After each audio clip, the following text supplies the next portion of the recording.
Amis téléspectateurs, mesdames, mesdemoiselles et messieurs, bonjour. Chers amis de Africana, je vous salue là où vous êtes. Votre serviteur Sat Lago va vous présenter aujourd'hui une émission qui démarre en ce jour du 21 août 2011. Et l'émission Rencontre aujourd'hui a décidé d'être à Wali. Et vous vous demanderez qu'est-ce que nous faisons à Wali? Alors, nous avons décidé pour notre première émission de venir rencontrer un jeune entrepreneur africain qui vit dans la diaspora, qui vit ici à Dallas, en la personne de Eric Yanou.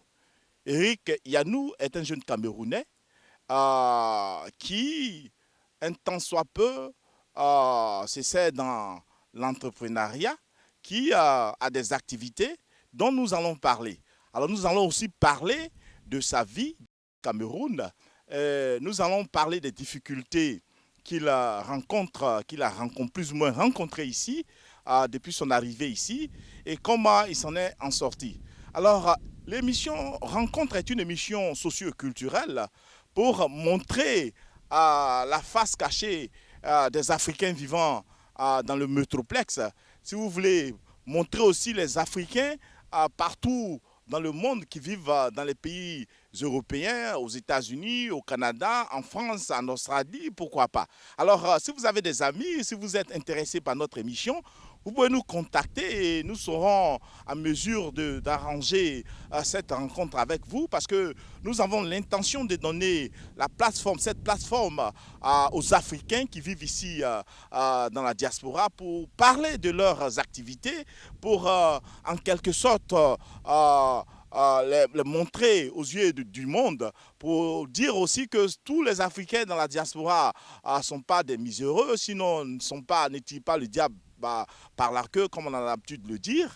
Alors, Rencontre est votre émission. Rencontre est faite pour vous. Rencontre, c'est une émission, comme je le disais tout à l'heure, pour parler en long et en large des activités qui sont menées par nos frères africains vivant dans la diaspora.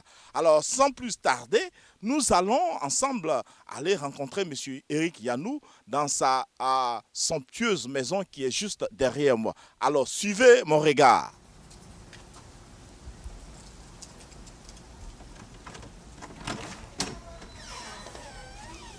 Bonjour. Bonjour, monsieur Eric Yanou. Bonjour. Comment vous allez? Assez bien. Ok. Et vous? Ça va très bien. Allez-y. Alors, vous êtes à l'émission Rencontre. Ok. Nous avons décidé de vous rencontrer ce soir, cet après-midi, sinon ce matin, pour parler de vous. D'accord. Ok, je suis au courant. Allez-y, venez. Alors. Après. Merci. Eric Yanou, bonjour. Bonjour, monsieur Lago. Alors, comme ça, qui est Eric Yanou? Je pense que vous n'êtes pas arrivé ici par hasard. Vous avez frappé à la bonne porte. Eric Yanou, jeune entrepreneur camerounais vivant dans la métropole de Dallas et plus précisément à Wiley, au Texas. Et donnez-moi quand même l'occasion de vous introduire à ma maisonnée quand même. Bien sûr, c'est pourquoi nous sommes là. Et je voudrais vous rappeler que le sens de l'émission Rencontre, c'est de faire en sorte que la diaspora africaine s'introduise dans toutes les familles. Nous voulons apporter ce petit truc-là, ce petit plus aux Africains pour leur dire que nous sommes avec eux, nous sommes en esprit avec eux, nous partageons leurs souffrances, nous partageons leurs espoirs par rapport à l'Afrique, par rapport aux difficultés qu'ils rencontrent. Et c'est dans cet esprit-là que nous avons décidé de commencer cette émission pour nous introduire dans les familles africaines, pour que ces familles-là parlent de leurs expériences personnelles, de leurs expériences professionnelles et pourquoi pas de leur vie socio-culturelle, de là où ils viennent. Donc, c'est en cela que nous avons décidé pour cette première émission de rencontrer ce jeune homme qu'on appelle Eric Yanou. Et Eric Yanou nous a fait l'amabilité de nous recevoir, comme je vous le disais tout à l'heure. Alors, comme tu l'as dit, tu vas nous introduire à ta famille, n'est-ce pas? Ah, mais bien sûr. Déjà, je vous dis merci pour cet honneur et je dois dire que, ma foi, vous me prenez de court là, c'est tout un dimanche et puis là, je m'apprêtais à passer du temps en famille, mais c'est pas grave, venez, je vais vous présenter la famille tout de suite. Ben voilà, justement, ma famille. Voilà, vous avez Kayla, qui est la plus petite, la dernière. Kayla, tu dis bonjour bébé. Et puis vous avez Erika, qui est la plus grande. Bonjour. Et puis vous avez Sonia, ma dulcinée. Bonjour. Ouais, c'est en fait ça ma petite maisonnée. En fait, c'est pas tout. J'ai ma dame de ménage qui est là et puis j'ai un petit qui vit ici avec moi également. Bon, vous aurez sûrement l'occasion de les rencontrer. Ok, merci. Alors, la famille présentée. Alors, depuis combien de temps vous vivez à Wali? Il y a un an de cela. Et pourquoi forcément Wali? Comme vous le constatez, la petite famille, je pense que j'ai trouvé bien ou alors bon de se retirer un peu, c'est pas aussi loin que ça, à 15 minutes du centre-ville, question d'avoir un peu plus de temps, plus d'espace, un peu plus de calme pour m'occuper de ma petite famille. Alors, je voudrais poser quelques petites questions aux deux belles demoiselles. Alors, comment tu t'appelles? Erika. Erika. Est-ce que papa est gentil avec toi? Oui. Ok. Et toi, comment tu t'appelles? Là. Comment ça va? Ça va bien à l'école? Oui. Quelle Ah, ça va très bien à l'école? Oui. Alors, comme il a dit, il nous a présenté sa petite famille, il nous a présenté sa dulcinée. Alors, vous savez que, comme je le dis, je ne vous l'apprends pas, Eric Anou est d'origine camerounaise. Et au Cameroun, nous avons deux langues qui sont parlées. Il y a l'anglais et il y a le français. Alors, sa dulcinée, je pense qu'elle s'exprime bien en anglais, n'est-ce pas? Elle va se débrouiller en français, hein. Je suis anglophone. Vous êtes anglophone.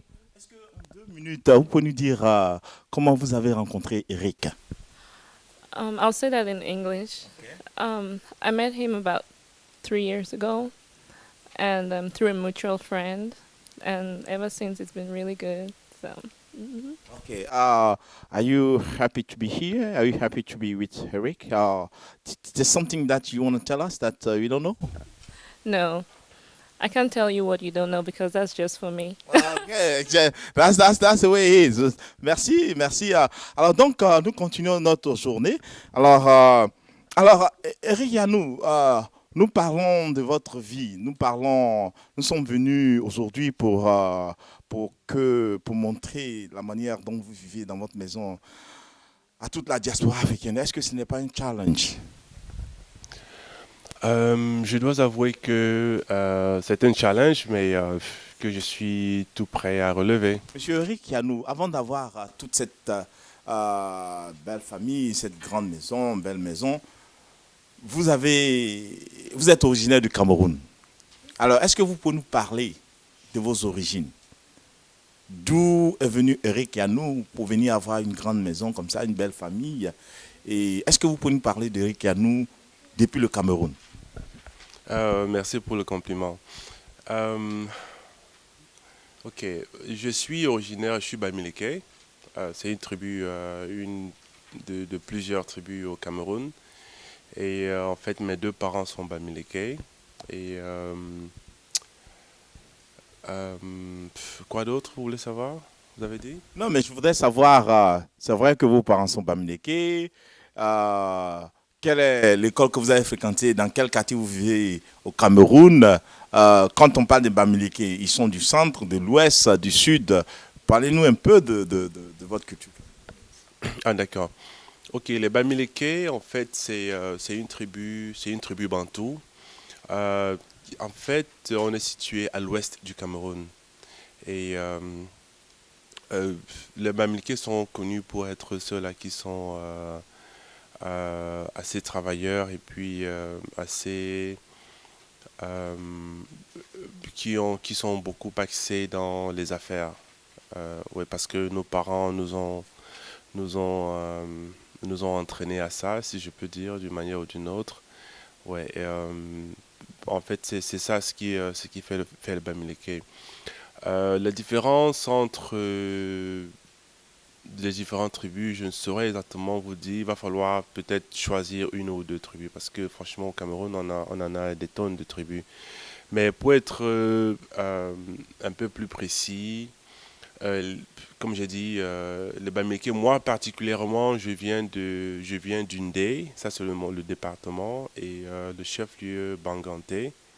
Donc je suis un enfant Ndé et ça se dit noblesse, dignité, élégance. Donc pour dire le Ndé en fait. Et c'est en fait une tribu Bamileke. Et même dans les Bamileke, on a plusieurs ethnies qui forment le groupe de Bamileke, qui est en fait tout un grand groupe bantou.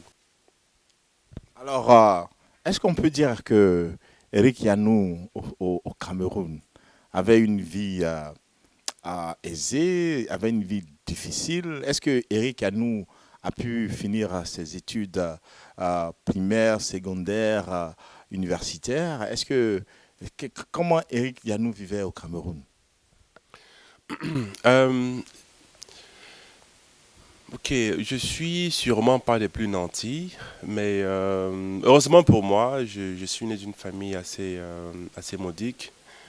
Mon papa était ingénieur et puis ma maman est, ou alors était employée sociale, infirmière et directrice d'école.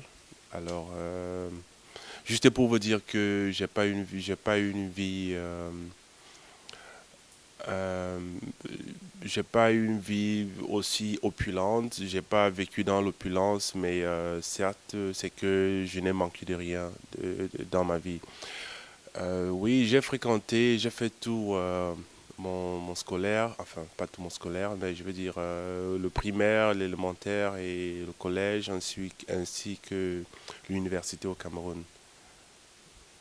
Alors, après tout ça, qu'est-ce qui vous amène à, à quitter la famille pour vous retrouver aux États-Unis? Est-ce que, quand vous dites que vous n'étiez pas pauvre, mais vous n'étiez pas aussi trop riche, mais vous ne manquez de rien, pourquoi alors vous avez quitté votre famille? Vous êtes sans oublier la conjoncture en Afrique et bien entendu, je dirais que c'est aussi et surtout la poursuite du rêve américain. Ça, il faudra l'avouer. On est sans doute, sans oublier en fait les conditions de vie en Afrique et puis la politique, les conditions et autres qui ne sont sûrement pas favorables. Vous avez beau avoir des diplômes, aller à l'école et à la fin il faut toujours se battre énormément pour pouvoir obtenir, je sais pas moi, un petit, euh, je ne dirais pas travail, c'est pas assez évident. Donc ce qui fait que beaucoup de personnes se retrouvent dans ma situation à un certain moment. Quand c'est que les parents ne peuvent plus parvenir à leurs besoins, quand on devient adulte, on a besoin de voler de ses propres ailes. Alors, voler de ses propres ailes veut dire il faut, si nécessaire, aller en aventure. Et comme je ne suis pas un héritier riche, donc il a bien fallu que je trouve un moyen de pouvoir m'en sortir et essayer de penser au futur à former une famille. Donc, d'où est venue l'idée d'aller quelque part où je pourrais avoir des conditions de vie assez favorables. Et pour moi, ça a été les États-Unis que j'ai choisi. Alors, avant même que l'idée des États-Unis vous vienne à l'esprit, au Cameroun, souvent on parle de la musique camerounaise, on parle du sport camerounais, on parle. Le Cameroun, quand même, est renommé par si vous voulez, sa légende, des légendes légendaires comme Nkono, comme Roger Mila, comme Joseph-Antoine Bell. Alors aussi la musique. Est-ce que vous pouvez nous parler un peu de la culture camerounaise en passant par les habillements, les accoutrements, la nourriture? Le Cameroun, si vous deviez présenter le Cameroun au public américain, qu'est-ce que vous diriez? Euh, Au public américain, je dirais que le Cameroun, c'est pas en fait une jungle, comme beaucoup le pensent très souvent. Oui, parce qu'en fait, pour beaucoup, quand on parle d'Afrique, on parle de jungle, on parle de huttes et tout, mais non, non, c'est pas le cas en fait.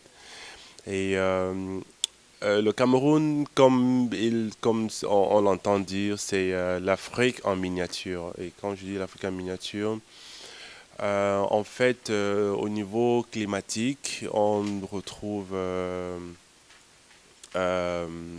toutes les saisons au Cameroun, saison pluvieuse, saison sèche, et puis enfin 2 saisons. Donc on a une grande saison pluvieuse, une grande saison sèche, une petite saison pluvieuse, une petite saison sèche. Et ce qui en fait regorge beaucoup plus, je veux dire entièrement les climats qu'on retrouve en Afrique. Autre part dans la culture, la musique, bon voilà, les sons camerounais ont fait danser l'Afrique pour beaucoup d'années, pendant beaucoup d'années. C'est dommage qu'aujourd'hui la culture ou la musique camerounaise soit en train d'être tue en fait de par les nouvelles cultures ou alors les nouvelles musiques ou danses qui font beaucoup plus éruption. Mais beaucoup plus, une musique qui est connue, le makossa. Nous avons le bikutsi, nous avons le mangambe qui est en fait la musique de Bangante. Et nous avons le bensikin que beaucoup de personnes aussi connaissent. Euh, oui, ça c'est pour la musique. Pour le sport, nous faisons un peu tous les sports au Cameroun. Vous allez voir le basket, le football, le handball.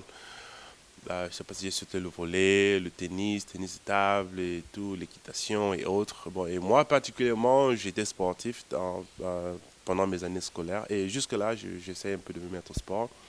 J'ai été j'ai fait le championnat civil de basket, je veux dire de manière professionnelle, mais en fait dans le Cameroun. Et j'ai joué au basket, j'ai joué au volleyball, j'ai joué au handball. Et bon, parallèlement, je veux dire, additionnellement, je fais d'autres sports qui ne se limitent pas qu'à ça. Je fais un peu de ping-pong, je fais du lawn tennis, je fais un peu de natation et quoi d'autre, un peu de football. Ne me tenez pas à ça, je ne suis pas bon footballeur. Je sais que les Camerounais sont par essence de bons footballeurs, mais moi je ne le suis pas. Par contre, je suis bon basketteur et puis handballeur et je pourrais vous tenir si jamais vous êtes prêt à relever le challenge. Alors, voilà Eric qui part du Cameroun, qui décide d'immigrer. L'idée vient d'immigrer aux États-Unis, comme tu l'avais dit, ton point de chute. D'abord, quelle est ta première porte d'entrée aux États-Unis? Ma première porte d'entrée aux États-Unis a été Dallas. Dallas, au Texas, en fait, où je suis, enfin, où je suis, ouais. Est-ce que avant de venir, tu connaissais quelqu'un? Comment ça a été difficile pour toi d'intégrer la vie ici à Dallas? Euh, non, je connaissais personne. Ça, il faut le dire, je connaissais personne. Je me suis jeté à l'eau, je me suis dit, ben voilà, je suis un combattant et je me jette dans la brousse. Je suis armé, je veux me battre et puis je sais que je pourrais arriver quelque part. Je connais personne et c'est comme ça que c'est parti. Bon voilà, en fait, qu'est-ce qui m'amène ici? C'est que déjà au Cameroun, je menais pas mal d'activités, un peu déjà après l'université que je n'ai pas terminé d'ailleurs, après 2 ans parce que les conditions étaient vraiment dérisoires, vraiment dérisoires. J'ai commencé à travailler pour des salaires modiques, je vous dirais. Il y a quoi 13, 14 ans de cela, 15 ans, j'avais un salaire de pratiquement équivalent à moins de $200 aujourd'hui. Mensuel. Mensuellement, oui, tout à fait. Et ben, bien entendu, ça me permettrait de vivre. J'étais heureux parce que je pouvais avoir ce travail que beaucoup n'avaient pas. Et entre autres, j'ai commencé à mener des activités. Heureusement que je connaissais des personnes à l'étranger qui, avec qui je faisais un peu d'import. En fait, je faisais de l'import de beaucoup plus. J'avais mon petit frère, en l'occurrence, qui m'envoyait des articles ou alors des véhicules que je vendais sur place. Et entre autres, je me suis lancé dans des petites activités. Soit dans le cosmétique et puis bon voilà je me suis mis dans le mannequinat également. J'ai été découvert par une agence de mannequinat et puis je m'y suis mis. Alors j'ai lancé une agence de mannequinat et c'est comme ça que j'ai transité dans le monde des affaires mais toujours est-il qu'il y avait quelque chose qui manquait et je ne parvenais pas à exploser comme je l'aurais souhaité. Donc je me suis dit mais voilà. Quand je regarde ailleurs, je me dis que les efforts que je fournis ici pourrais m'être plus porteur ailleurs. Et tout ça à cause de l'environnement, de la politique, de l'endroit où j'étais. Donc je me suis, c'est d'où m'est venue l'idée de partir du Cameroun. Alors une fois arrivé au Cameroun, parti du Cameroun, arrivé aux États-Unis, c'était en janvier 2000, oui. En janvier 2000, ça n'a pas été très difficile pour moi. Ça n'a pas été aussi facile. Ça, je dois avouer, ça n'a pas été facile. En fait, se retrouver où je suis aujourd'hui, ça a demandé du dur labeur. Et d'ailleurs, tout à l'heure, on ira au bureau et puis on aura sûrement l'occasion de s'entretenir là-dessus. Mais quand je suis arrivé, j'ai commencé par travailler. Je me suis mis au travail salarié et je touchais le SMIC, le salaire minimum. Et je dois avouer que ben voilà, ça va, c'était nettement mieux que ce que je connaissais au Cameroun. Mais alors, comme je ne sais pas m'arrêter, je me suis dit, mais voilà, je pense que je peux faire mieux, il va falloir que j'essaye de regarder un peu plus loin. Euh, alors, c'est comme ça que petit à petit, j'ai commencé à transiter, à sortir du travail, à mettre un pied, à mener quelques petites activités qui devaient me permettre d'arrondir mes fins du mois parce que ben voilà, comme tout bon Africain, nous avons de la famille là-bas, il va falloir les aider, il va falloir tenir la main à tel ou autre, il va falloir envoyer un peu d'argent ici et autres et tout. Donc, il a bien fallu que j'essaye de remuer mon ménage pour trouver une activité pour pouvoir arrondir mes fins du mois. Alors, il a fallu que je trouve les moyens de ma politique. Alors, quand vous arrivez aux États-Unis, est-ce que l'intégration a été facile? Est-ce que vous, comme on le dit, vous n'êtes pas comme ça venu et le travail vous attendait? Est-ce que l'intégration a été facile? L'intégration, euh, bon, je dirais pour moi, pour ma part, que ça n'a pas été aussi difficile parce que j'ai jamais dormi dans la rue, heureusement. Euh, Heureusement, je suis arrivé avec un peu d'argent, déjà que j'étais actif au Cameroun. Alors, le peu d'argent que j'avais pu amasser m'a permis de pouvoir décoller ici. Bon, certes, ça a été difficile au début, je veux dire. Euh, j'ai vu des gens qui ont connu pire. Oui, j'ai vu des gens qui ont connu pire, mais c'est pas pour dire que si jamais j'avais connu pire, je ne serais pas aujourd'hui. Je sais pas, peut-être je serais quelque part de mieux. Mais oui, mon intégration, euh, ça m'a pas pris très longtemps. Je pense que une fois arrivé, déjà étant seul, j'ai compris qu'il devait falloir que je me batte comme un lion. Vous savez, les Camerounais, c'est des lions. Et en plus de ça, je suis une panthère. C'est-à-dire, les gars d'Undé, les gars Banganté, les Bamileke de Banganté sont notre animal, sigle, c'est la panthère. Et oui, en fait, j'ai essayé de me dire dans la tête que voilà, il va falloir que je fasse quelque chose pour pouvoir sortir la tête de l'eau. Et ça n'a pas été assez évident, surtout au niveau de la langue. Moi, je suis francophone, je viens du Cameroun francophone. Et il a fallu déjà pouvoir m'adapter à la langue. Tout en fait, il va falloir que pendant que j'essaie de faire ça, de pouvoir manger. Bon, heureusement, voilà, il y a toujours... enfin, quand je suis arrivé, j'allais à l'école et puis je travaillais et je jouais au basket. Et avec ça, ça m'a permis d'avoir un peu, de commencer déjà à arrondir mes fins du mois. Et heureusement, au Cameroun, nous faisons, étant un pays bilingue, bien que je suis francophone, à l'école, nous prenons des cours. C'est pas assez accéléré, c'est pas assez accentué, mais nous prenons des cours d'anglais. Donc ça m'a donné une petite base qui m'a permis assez facilement de pouvoir m'intégrer ici parce que si tu ne peux pas parler la langue, tu ne pourras pas t'en sortir. Ouais. Alors, chers amis téléspectateurs, notre émission tire allègrement vers sa fin. Alors, on va parler de l'esprit culinaire. On sait que les Camerounais, ils ont des mets et comme on les aime en Afrique. Alors, qu'est-ce que vous pouvez nous dire par rapport à la cuisine camerounaise? On parle souvent de ndolé, Je ne sais pas, est-ce qu'il y a un autre plat que vous voudriez partager avec nos téléspectateurs? Ndolé, plat, cuisine. Je suis pas cuisinier, hein. J'ai une, je suis chanceux, heureusement, d'avoir une qui est de temps à autre, ou alors je veux dire le plus souvent, c'est vrai que je fais mes preuves à la cuisine, qui a très souvent été là pour pouvoir assurer cet aspect cuisine en fait. Ouais, donc vous avez rencontré tout à l'heure, c'est Sonia et mais s'il faut, si vous voulez parler à un expert de la cuisine, je vous souhaiterais de lui parler à elle. Mais n'empêche, hein, si vous voulez que je vous fasse mes preuves tout de suite, je vous fais des preuves. Mais j'ai l'impression que vous avez faim, donc il n'y a pas de souci, je peux sauter à la cuisine tout de suite, hein. Ok, bon, nous allons ensemble découvrir ce que vous avez concocté aujourd'hui. Alors, quand, par exemple, vous avez une cérémonie, qu'est-ce que vous mangez dans cette cérémonie? Est-ce que vous avez un plat spécial pour des cérémonies? Euh, on a beaucoup de mets au Cameroun qui sont assez appréciés, mais un mets qui est assez connu, c'est le ndolé.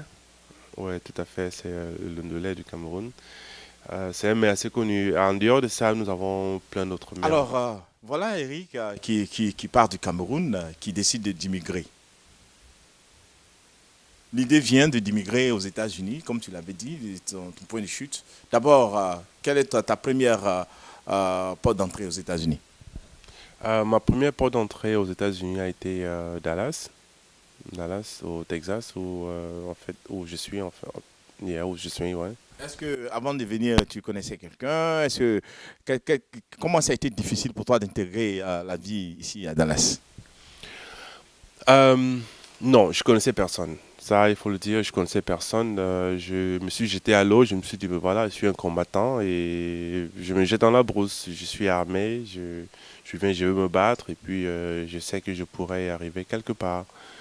Je connais personne et c'est comme ça que c'est parti. Bon voilà, en fait, qu'est-ce qui m'amène ici? C'est que déjà au Cameroun, je menais pas mal d'activités, un peu déjà après l'université que je n'ai pas terminé d'ailleurs, après 2 ans parce que les conditions étaient vraiment dérisoires, vraiment dérisoires. J'ai commencé à travailler pour des salaires modiques, je vous dirais. Il y a quoi 13, 14 ans de cela, 15 ans, j'avais un salaire de pratiquement équivalent à moins de $200 aujourd'hui. Mensuel. Mensuellement, oui, tout à fait. Et ben, bien entendu, ça me permettrait de vivre. J'étais heureux parce que je pouvais avoir ce travail que beaucoup n'avaient pas. Et entre autres, j'ai commencé à mener des activités. Heureusement que je connaissais des personnes à l'étranger qui, avec qui je faisais un peu d'import. En fait, je faisais de l'import de beaucoup plus. J'avais mon petit frère, en l'occurrence, qui m'envoyait des articles ou alors des véhicules que je vendais sur place. Et entre autres, je me suis lancé dans des petites activités, soit dans le cosmétique. Et puis, bon, voilà, je me suis mis dans le mannequinat également. J'ai été découvert par une agence de mannequinat. Et puis, je m'y suis mis. Alors, j'ai lancé une agence de mannequinat. Et c'est comme ça que j'ai transité dans le monde des affaires. Mais toujours est-il qu'il y avait quelque chose qui manquait. Et je ne parvenais pas à exploser comme je l'aurais souhaité. Donc, je me suis dit, mais voilà, quand je regarde ailleurs, je me dis que les efforts que je fournis ici pourraient m'être plus porteurs ailleurs. Et tout ça à cause de l'environnement, de la politique, de l'endroit où j'étais. Donc je me suis, c'est d'où m'est venue l'idée de partir du Cameroun. Alors une fois arrivé au Cameroun, je veux dire parti du Cameroun, arrivé aux États-Unis, c'était en janvier 2000, oui. En janvier 2000, ça n'a pas été très difficile pour moi. Ça n'a pas été aussi facile. Ça, je dois avouer, ça n'a pas été facile. En fait, se retrouver où je suis aujourd'hui, ça a demandé du dur labeur. Et d'ailleurs, tout à l'heure, on ira au bureau et puis on aura sûrement l'occasion de s'entretenir là-dessus. Mais quand je suis arrivé, j'ai commencé par travailler. Je me suis mis au travail salarié et je touchais le SMIC, le salaire minimum. Et je dois avouer que, ben voilà, ça va, c'était nettement mieux que ce que je connaissais au Cameroun. Mais alors, comme je ne sais pas m'arrêter, je me suis dit, mais voilà, je pense que je peux faire mieux, il va falloir que j'essaye de regarder un peu plus loin. Euh, alors, c'est comme ça que petit à petit, j'ai commencé à transiter, à sortir du travail, à mettre un pied, à mener quelques petites activités qui devaient me permettre d'arrondir mes fins du mois parce que ben voilà, comme tout bon Africain, nous avons de la famille là-bas, il va falloir les aider, il va falloir tenir la main à tel ou autre, il va falloir envoyer un peu d'argent ici et autres et tout. Donc, il a bien fallu que j'essaye de remuer mon ménage pour trouver une activité pour pouvoir arrondir mes fins du mois. Alors, il a fallu que je trouve les moyens de ma politique. Voilà. Alors, quand vous arrivez aux États-Unis, est-ce que l'intégration a été facile? Est-ce que vous, comme on le dit, vous n'êtes pas comme ça venu et le travail vous attendait? Est-ce que l'intégration a été facile? Euh, L'intégration, euh, bon, je dirais pour moi, pour ma part, que ça n'a pas été aussi difficile parce que j'ai jamais dormi dans la rue, heureusement. Euh, euh, Heureusement, je suis arrivé avec un peu d'argent, déjà que j'étais actif au Cameroun. Alors, le peu d'argent que j'avais pu amasser m'a permis de pouvoir décoller ici. Bon, certes, ça a été difficile au début, je veux dire. J'ai vu des gens qui ont connu pire.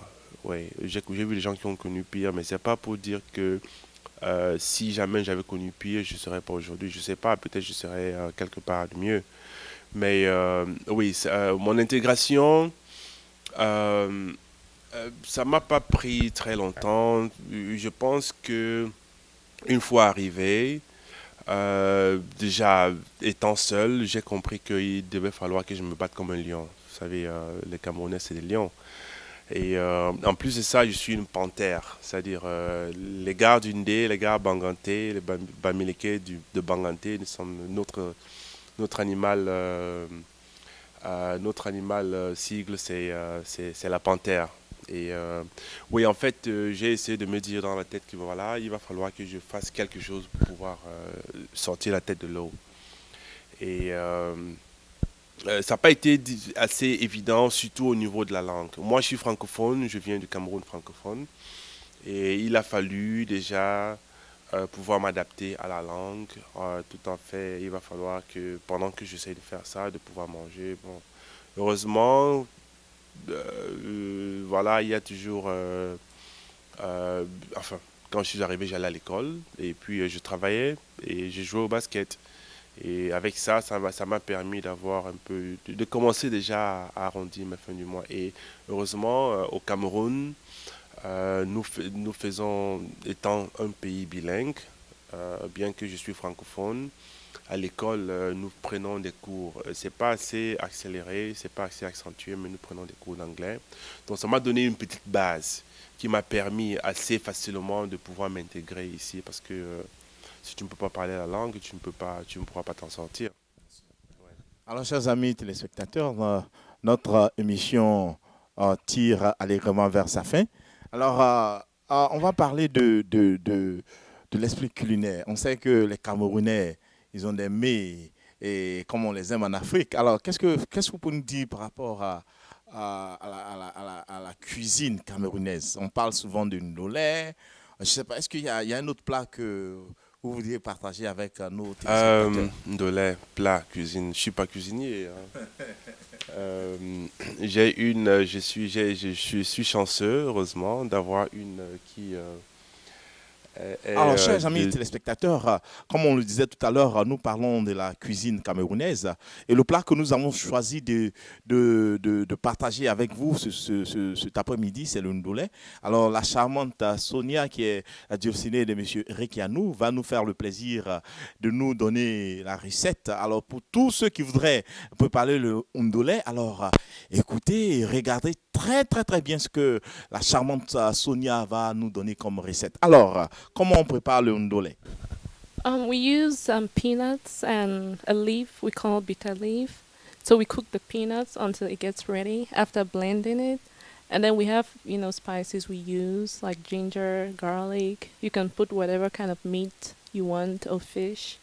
So after the peanuts is ready, you put the bitter leaf. That's the vegetable we use. And then at the end, you put onions and oil.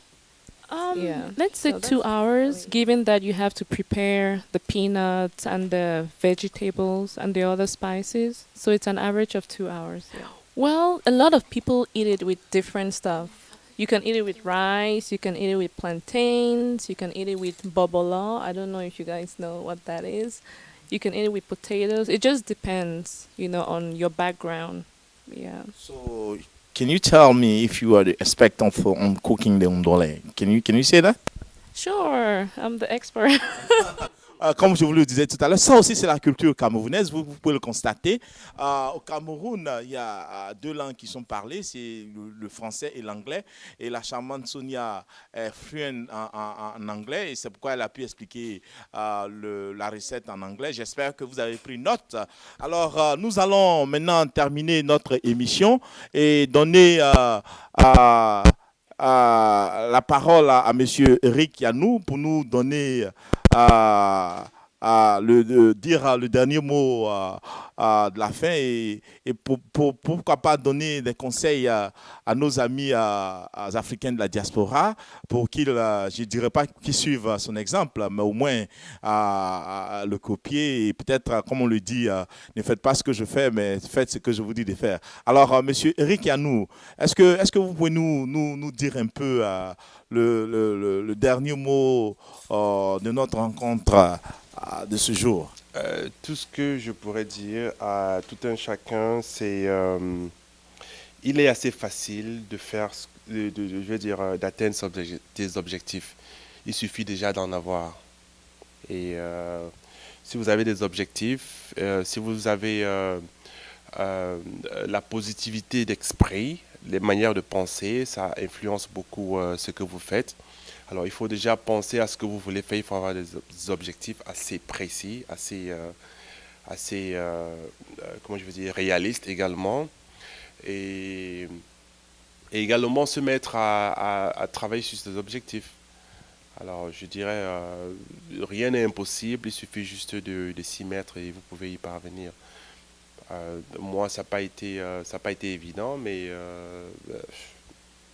vous voyez, je manque de rien, mais je suis pas, comment je veux dire, je manque de rien, mais ça m'a pas toujours été donné, ça ne tombe pas des cieux, il faut aller chercher pour. Donc, et à tout un chacun, je dirais, il faut juste apprendre, il faut savoir, il faut pouvoir se battre pour ce dont on a besoin. Oui, c'est une jungle, il faut toujours, à tout moment, je dirais, il faut être en train de travailler vers ces objectifs en fait. Merci, Monsieur Eric Yanou, merci de nous avoir reçus chez toi, merci de nous avoir ouvert tes portes. Chers amis téléspectateurs, amis de Africana, vous êtes à l'émission Rencontre qui tire à sa fin. Je voudrais rappeler à nos amis téléspectateurs que l'émission Rencontre est leur émission, qu'ils peuvent nous contacter s'ils veulent participer à cette émission. Et le but de cette émission déjà, c'est de faire connaître ces jeunes entrepreneurs comme Monsieur Eric Yanou et dire à la diaspora africaine que tous les Africains ici ne sont pas en train de tirer le diable par la queue. Nous voulons montrer l'exemple de ces jeunes qui arrivent à surpasser leurs difficultés pour arriver à vivre décemment. Alors, Rencontre est votre émission. Rencontre, c'est une émission qui va passer tous les dimanches à partir de 21h. Rencontre viendra chez vous si vous voulez nous recevoir chez vous. Et votre serviteur Sat Lago fera le plaisir de vous entretenir et de vous exposer à la diaspora africaine. Alors, passez une très, très, très bonne soirée et on se voit très prochainement. Bonsoir et à bientôt.